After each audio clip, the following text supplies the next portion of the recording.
Welcome to DaBestBulls Ranch. My name is Jason Soares. Episode 30, Season 2, Breeding Excellence, the truth about quality, production, and silencing the haters. Also, make sure you stay tuned for the full video. We have comparing puppies, French and English Bulldog comparison. We got going over Bulldog rashes. We got the best bulls, the champ. We got a lot more, so make sure you stay tuned to the end of the video.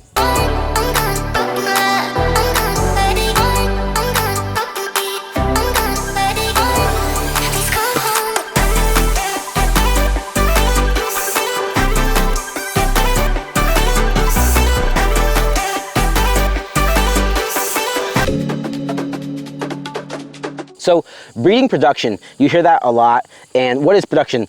Production is the act of making something. So anytime you're talking to a breeder, or not anytime, but lots of times you'll hear breeders say my production or this production, and it's that of making something.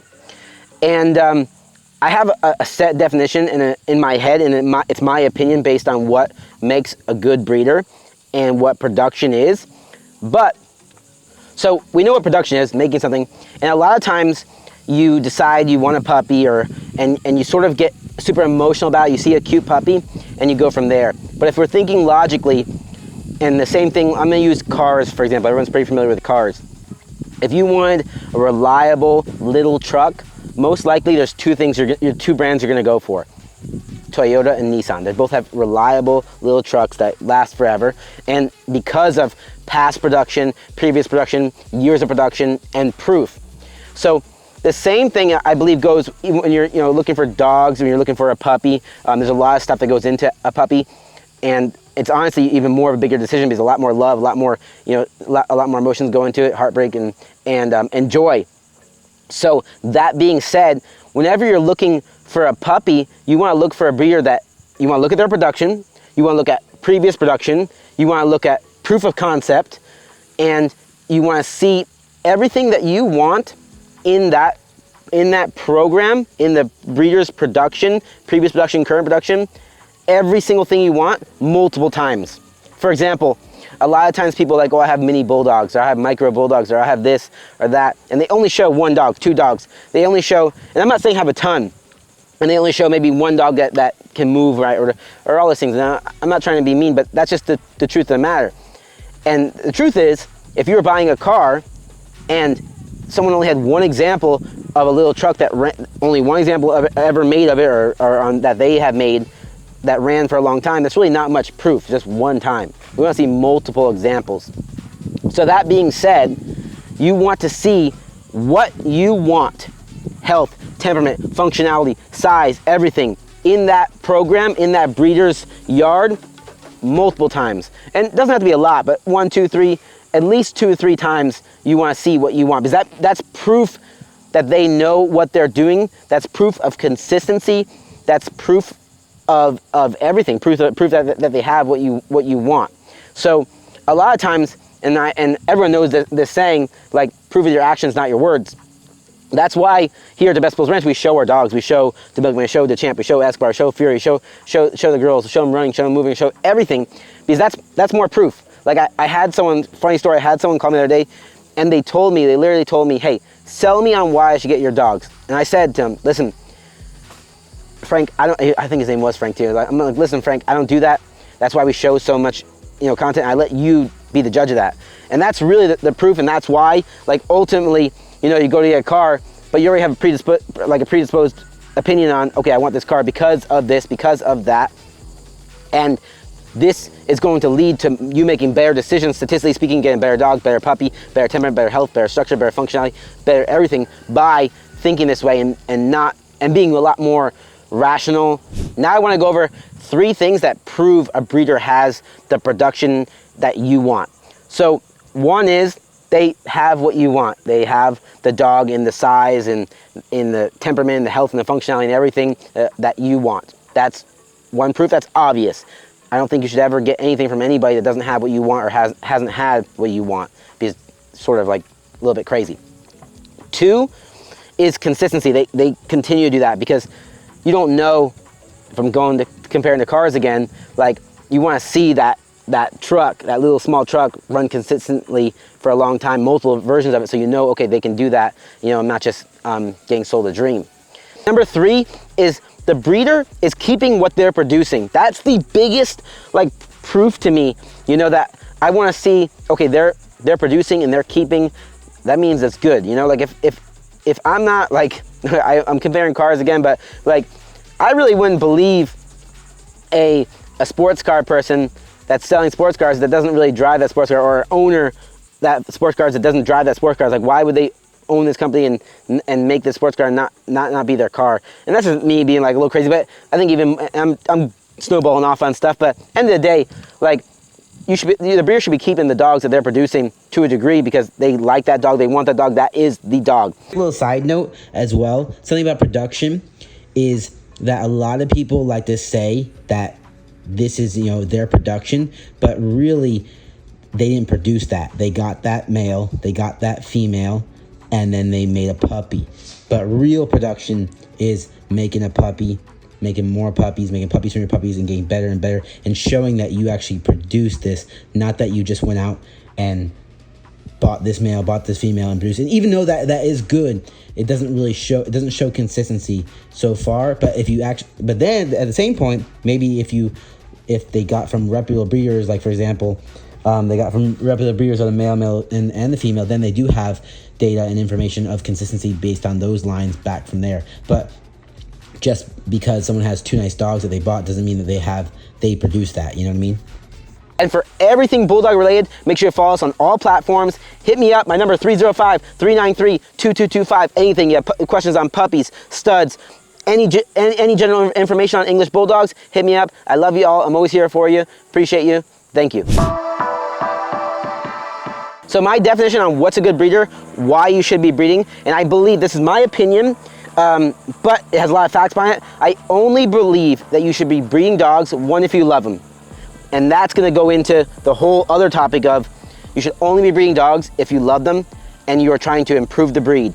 In every single breeding, every single litter, you're trying to improve health, functionality, temperament, structure, everything. At the same time, trying and maintaining a super good environment, going above and beyond to keep the dog happy, healthy, and safe.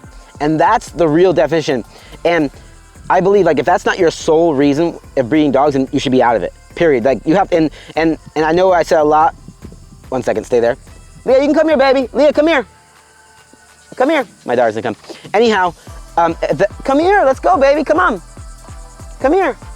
What's the matter? Come here. You wanna go inside? Stop crying, go back inside then. Go back inside, either come to dad or go inside. You can keep it going. What's the matter? Mommy. Mommy's okay, come here. Come here, come here, come here. I wanna record, hey, I'm gonna do a video. So how about this, You can make faces at the camera, and we're gonna talk a little bit. All right, so I'm back. My daughter's a little upset. Leah, say hi, wave at the camera, say hi. Say hello, everybody. So anyhow, if you're not if you're not trying to do all these things, I know it's a lot, then I don't think you should be a breeder, and I don't think we should even support breeders like that. And I know I'm asking a ton. Like, you're focusing on all these things, you're focusing on the care, focusing on the health, focusing on everything of the dog, but that's what it is. And if that's not your goal on every single breeding, every single litter, every single thing you do with the dogs, and that's why I say, like, proof of this is that the breeder is keeping the dogs from this litter because they're doing what I'm telling you. If you're not doing that, then you shouldn't be doing that. And it's also doing a disservice to the breed. Like, there's a lot of haters, and we're gonna get into haters later. A lot of topics that people say that are not true and a little bit ignorant.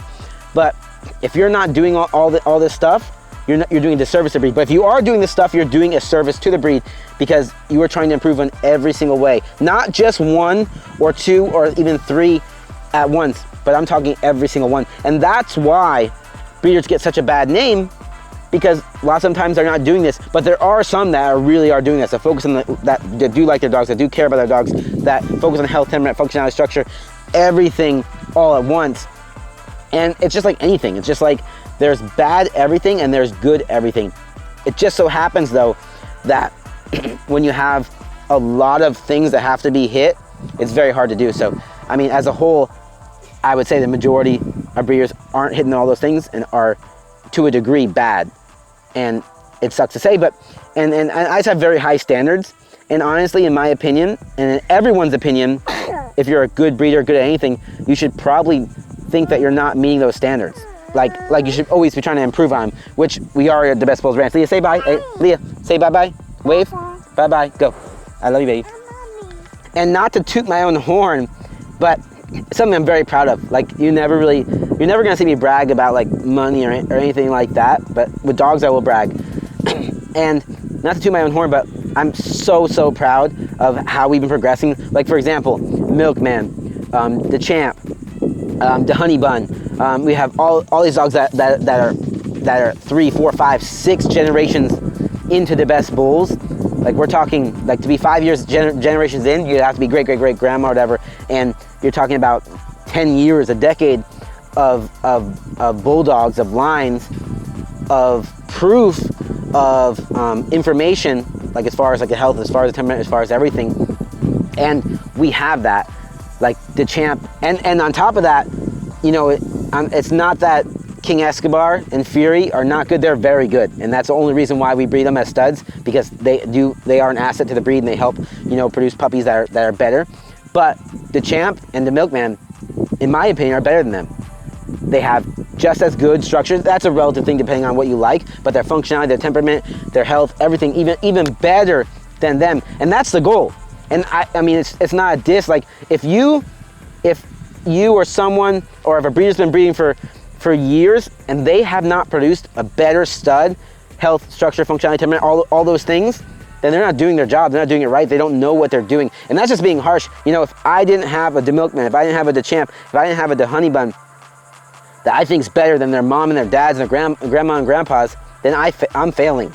And I have news for you. I don't think I'm failing. What do you think? Let me know in the comments. And make sure you stay tuned for the full episode. We have tons of good stuff with puppies, comparing French Bulldogs, everything. Leave comments down below. Hit me up on all platforms for everything Bulldog related. Stay tuned. So backyard breeding, it's a common term. It's pretty much irresponsible breeding, neglect, just not dealing with the animals right. And it's a widely used term. It's said by ignorant people, ignorant meaning not knowing. And I've gone over this before, but it just said, anytime you deal with dogs, you're going to hear this comment, and there's going to be a lot of haters and say backyard breeding. They have no clue what's going on, because if they came and saw me, they knew about me, they researched me, they would not say that. But it's just crazy that we hear that, and it's just people that really don't have a life, or mean, or angry, or whatever. And I don't have any like hatred to them, whatever, you know. But you want a breeder, just so you understand, you want to get your puppy, whatever puppy you get, German Shepherd, Newfoundland, whatever, you want your puppy from a person, a family that is raising the bulldogs or the dogs in their house, in a loving environment, with super attentive care. All those things are beneficial. Like a lot of times people see people that breed dogs at their house and they call them backyard breeder. But what do you want? You want people that breed their dogs in their house and give them love and care and pay attention to them? Or you want like a factory setting, sort of like we're building iPhones and they're in little tiny cages? Doesn't make any sense to me. But that's one. So we got backyard breeding. Two, we got inbred. So if we go really deep into it, and people are like, this dog shouldn't be alive, or this dog's inbred ever, listen, understand this. Every single dog is inbred. Every single dog, if you go back enough, meaning like Chihuahua, Bulldog, German Shepherd, Newfoundland, a Great Dane, every single one of them is inbred to a degree to make that dog. I'm not like, and obviously you don't want sister to brother, sister to brother, sister to brother. That's going to create really bad things. But in the grand scheme of things, everything's inbred. Every single dog, minus the wolf and maybe like a dingo and maybe 3 other breeds of dogs all over the world, are man-made. They're man-made dogs. So I don't want to go down that rabbit hole, but at the end of the day, like, if you shouldn't be, haters will be like, oh, this dog shouldn't be alive. Yeah, no dog should be alive, just so you know, other than wolves and a couple other breeds. So it's ignorant, not knowing for people to say that. I mean, at the end of the day too, like I've said before, we have a lot bigger fish to fry in this world than dealing about, and especially attacking me, who treats our dogs amazing, than worrying about you know, me or someone else and other good breeders. We have bad breeders. We have kids that are in need. We have all kinds of bad things going on. So I think people should really relatively think like what's going on in the world, and then really think about what they're saying as far as inbred, and understand where dogs are from. They're man-made. And then you hear all the time, they're not mini, they're not small. Mini is just smaller than the standard. So yes, like people are like mini bulldogs don't exist. They do exist. I can see it in my eyes. And first thing is, everyone says this, that they see my dogs and they're like, man, they are way smaller in person. We have true mini bulldogs, okay? If you don't know, standard bulldogs 14 to 17 inches, our mini bulldogs are going to be around 9 to 12 inches. So that being said, mini is just smaller than standard. We do have true minis. There is such thing as a mini, because that's what mini is, just smaller than standard. That's all it is to it. So there is mini and micro bulldogs. Fact. And then last one, you only do it for the money. And again, something I've mentioned multiple times, I said in this episode, is actions over words. I only do this for money. I don't know if you know this, and I know if you're watching this, you're a fan, and you probably have seen a lot about me, and you probably have your own other opinion, but I drive it's like a 2006 Honda Accord with 215,000 miles. I live in a 1986 house with a 1986 kitchen. I'm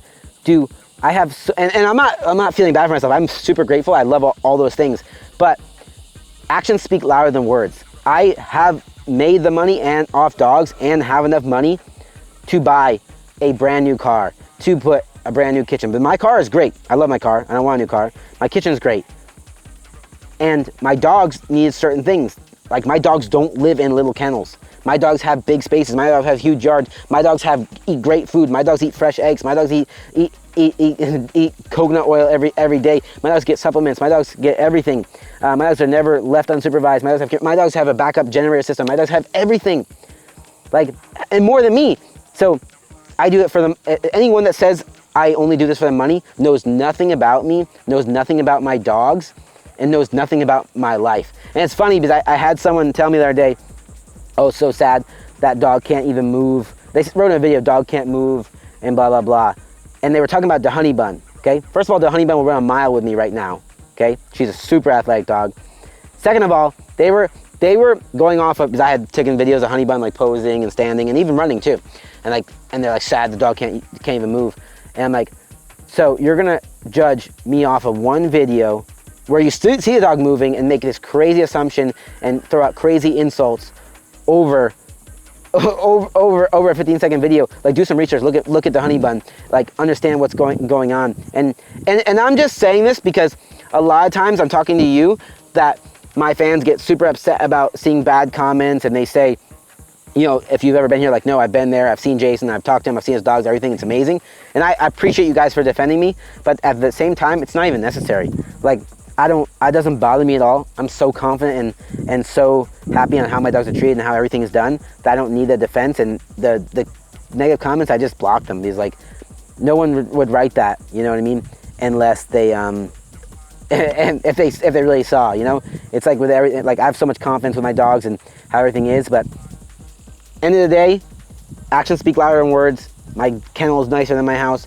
My car, I don't even have a nice car because my dogs, I spend all my money on my dogs, and I'm super proud about that, super happy about that. And a lot of times, it's funny because breeders say they don't do about, and this is the problem. Understand this, that a lot of times, there are breeders that don't breed for all the standards I believe in, that do it just for the money, and those ones fail, and those ones don't do well, and those ones give breeders a bad name.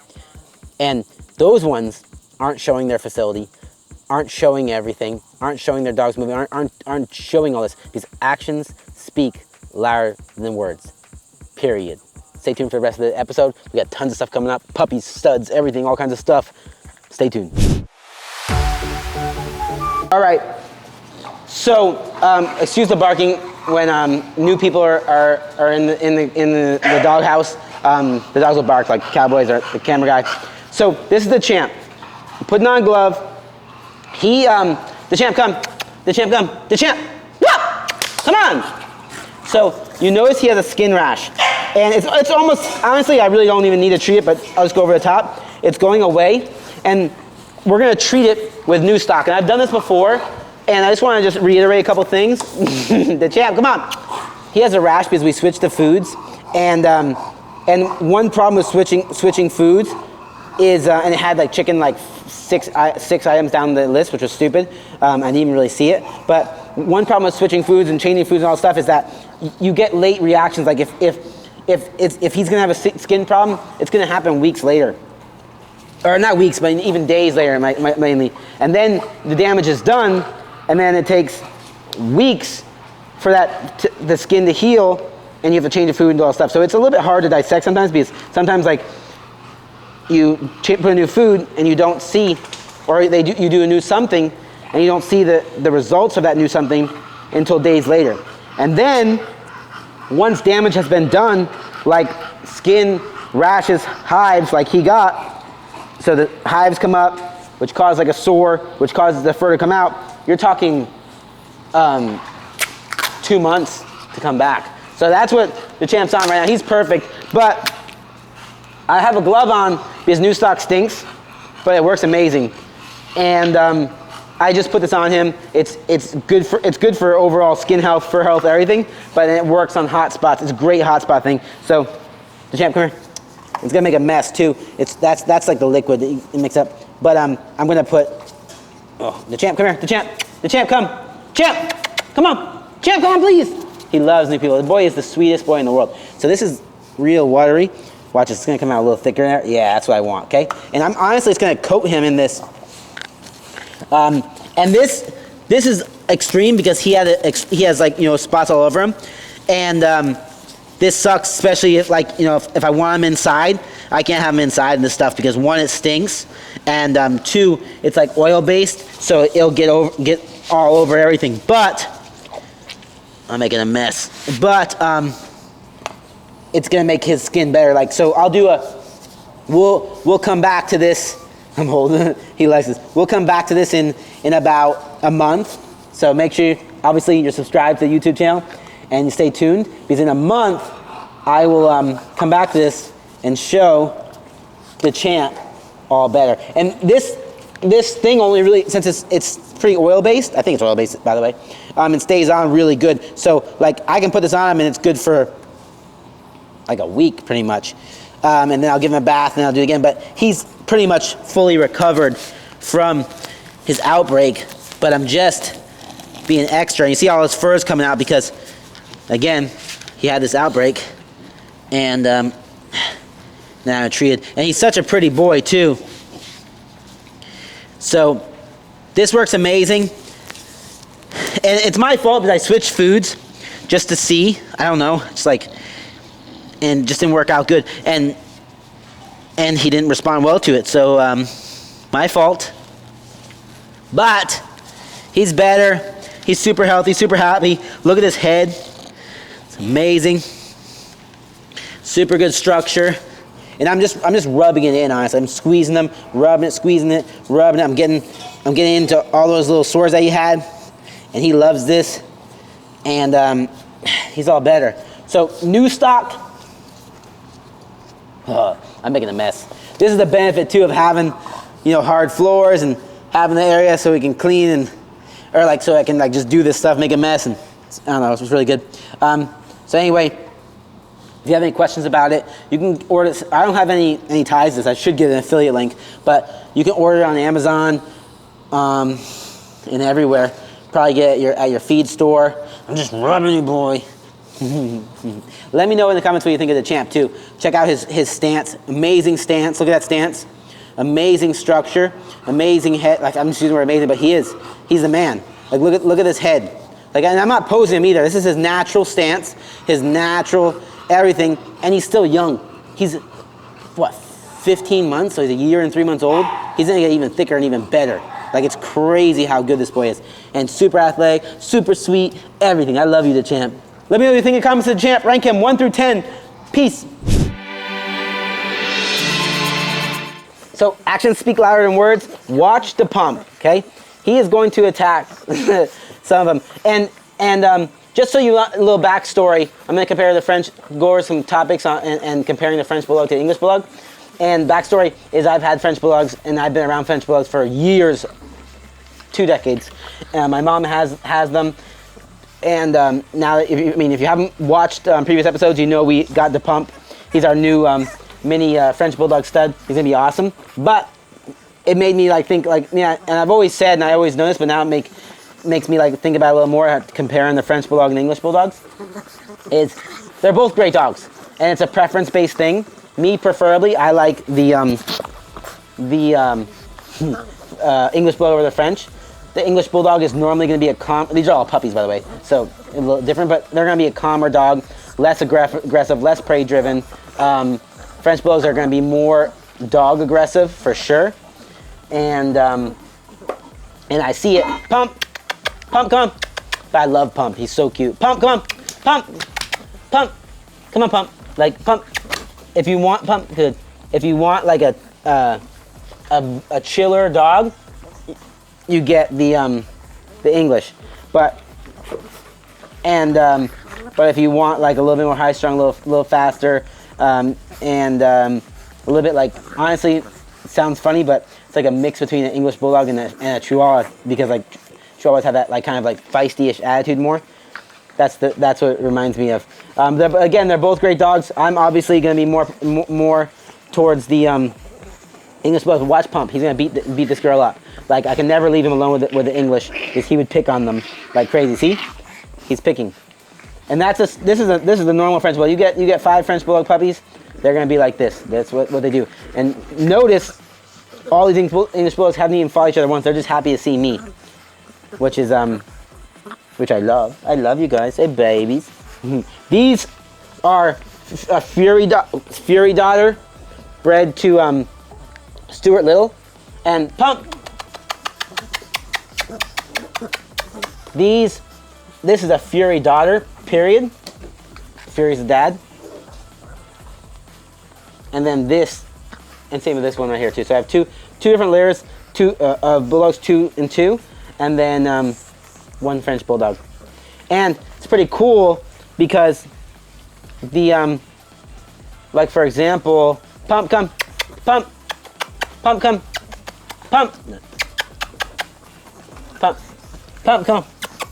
Pump is he's a little bit younger than these ones. He's 2 weeks younger than them, and about the same height. Obviously a little smaller overall, but he's also younger. So it's pretty cool. You see the size, and then but he's a little bit younger than them, and a week older than them. And so this puppy is about 10 days younger than Pump.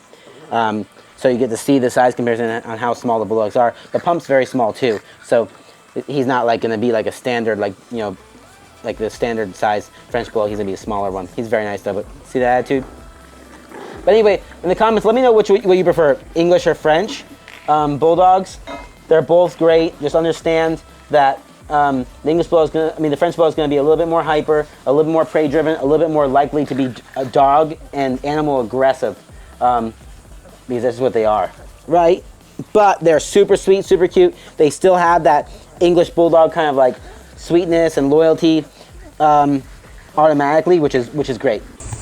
And obviously, there's the structural difference, but that's why a lot of people love our Bulldogs and Mini and Micros, because we're producing English Bulldogs that are around the same height, same length as a standard French Bulldog, but you're getting that English Bulldog attitude with the English Bulldog structure, because some people like that structure more than they like the French Bulldog structure. Again, it's a preference thing. Me personally, I like the thick, I like the stocky, I like the strong look. Frenchies are a little bit like a leaner version. It's the difference between a 100-meter sprinter and a 400-meter sprinter or 800-meter sprinter. Different body types, different preferences, and different overall, and neither is better or worse. It's just a preference thing. And everyone has their own taste. Me personally, I love the English Bulldog, and I love the Mini and Micro style, how they're smaller. And it also leads to a healthier dog, because instead of having an 80-pound dog, 60-pound dog, you have a 40, 30, 25-pound dog that's a lot less gravity pulling, a lot less pressure on the joints, and it's a healthier dog. That's why usually the longest living, healthiest dogs are the smaller dogs and smaller people. So it's actually a myth. People think that just because something's small is going to have health problems. Yes, if you breed improperly, breeding for extra big or extra small will produce health problems, but bred properly, smaller is always going to be healthier, live longer, more functional, statistically speaking. Thanks for watching episode 30, season 2, DaBestBulls Ranch, puppies, production, quality, everything. Stay tuned for the next episode. We're going to pack it full of more important content, more entertaining, informational, educational stuff on English Bulldogs, mini, micro, puppy, studs, everything. Follow us on all platforms for everything Bulldog related. Leah, say bye-bye again. Bye-bye. Bye.